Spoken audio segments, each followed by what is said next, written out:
In this video, we are going to be discussing about hypothesis testing. According to this question, we have a streaming platform that claims that the average time a user spends watching content on this platform per visit is more than 15 minutes. We're going to define and let x be the time spent by a user per minute and let mu be the mean time spent per visit. So mu is going to be the population mean. So based on this first statement, we will be able to write down our hypothesis. The null hypothesis will be when mu is equal to 15. And the alternative hypothesis will be the claim that is made by this service platform. It is a right tail test because this streaming service platform claims that the time spent per visit is more than 15 minutes. And we are going to be working on a sample size of 80 according to what the question says. And for this sample size of 80, it has been found that the mean time spent for this sample is 16.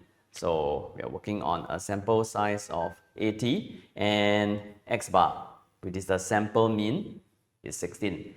Let's also write down the test 36. So if I were to be writing down the test 36, we are first going to base on the fact that we are working on a huge sample size. So since n, which is equal to 80, this is large. So we can write down x bar as one that follows a normal distribution.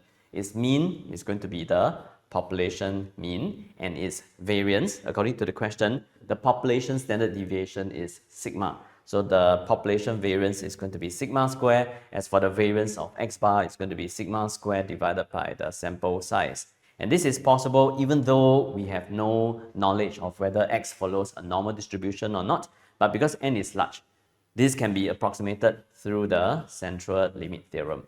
This is an approximation. So we can also try to write down the standardized version of this, which is going to be z as x bar minus away 15 divided by square root of sigma square over 80. And this will follow a normal distribution of 0, 1. So according to the question, a test at 5% significance level indicates that the platform's claim is valid. The platform's claim is this, which means that according to the question, there is sufficient evidence to be rejecting the null hypothesis at 5% level of significance.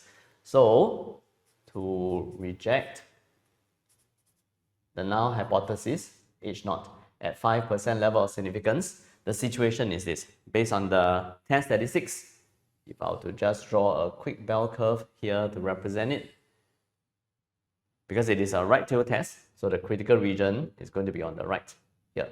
So here is 0.05. And since there is sufficient evidence for the rejection to be taking place, that means x bar is going to be within the critical region. So it will be here, 16.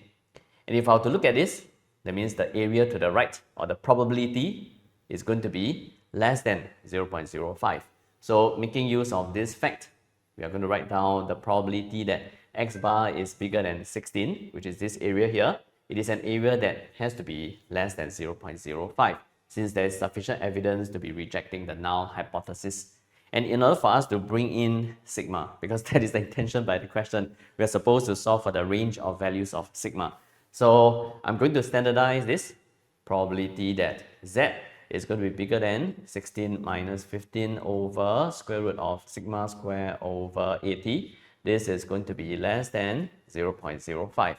Let me simplify this. This will be this is bigger than square root of 80 over sigma. This is less than 0.05. And if I were to now try to do another sketch of a bell curve that is meant for the standardized version, let me draw it here. So we have this. Now it is z. The critical region is still going to be on the right. The area is 0.05. So this square root of 80 over sigma is going to be within the critical region, which means that the area to the right, like what we have written down here, is going to be an area that is less than 0.05. We want to find a range of values for this, and that is possible if we can find out about this value. To find this value, we are going to let the probability that z is bigger than, let's say, a, okay, assuming that this value here is a, to be equal to 0.05. we can press into our calculator to find the value of A. And from the calculator, A is 1.6449. So this number here is going to be 1.6449. And based on our diagram, we can tell that in order for the rejection of H naught to be taking place, square root of AT over sigma must be a number that is to the right of 1.6449. So this is going to be bigger than 1.6449. Multiplying this across to the other side, because sigma is always going to be a positive number, we will get sigma to be less than 5.44. And yes, because sigma is always going to be a positive number, so we need to add in an additional restriction. So this is the answer for this question.